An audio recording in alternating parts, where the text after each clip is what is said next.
Pourquoi créer un département de droit pénal dans le réseau Hamon Avocats ?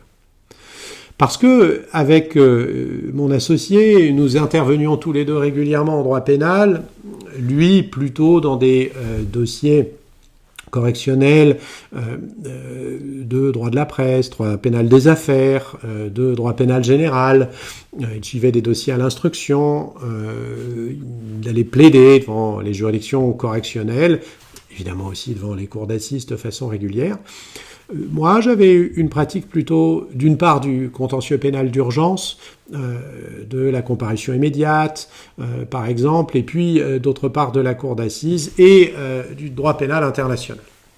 Alors, c'était facile, la répartition. On a décidé qu'il gérerait la question du contentieux pénal de droit commun, du contentieux pénal des affaires, du contentieux du droit de la presse. C'était des contentieux, et ce sont des contentieux qu'il connaît bien parce qu'il a été avocat, magistrat du siège ou du parquet et qu'il a pratiqué ces matières des deux côtés de la barre.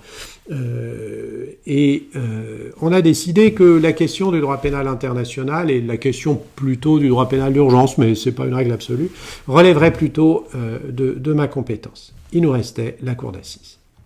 Et pour la cour d'assises, aucun des deux n'a voulu lâcher. Alors, comme les enjeux humains sont importants, comme les enjeux techniques sont très importants, comme c'est du suivi de dossiers au long cours et que nous avons une approche très stratégique de la pratique du droit, nous avons décidé de le développer ensemble. C'est une méthode originale, c'est une méthode très unique. Nous avons créé cette méthode sur mesure ensemble et ça nous permet d'intervenir ensemble au soutien des intérêts des clients, qu'ils soient victimes ou auteurs devant les cours d'assises ou les tribunaux criminels dans toutes les juridictions de France ou des départements et régions d'outre-mer.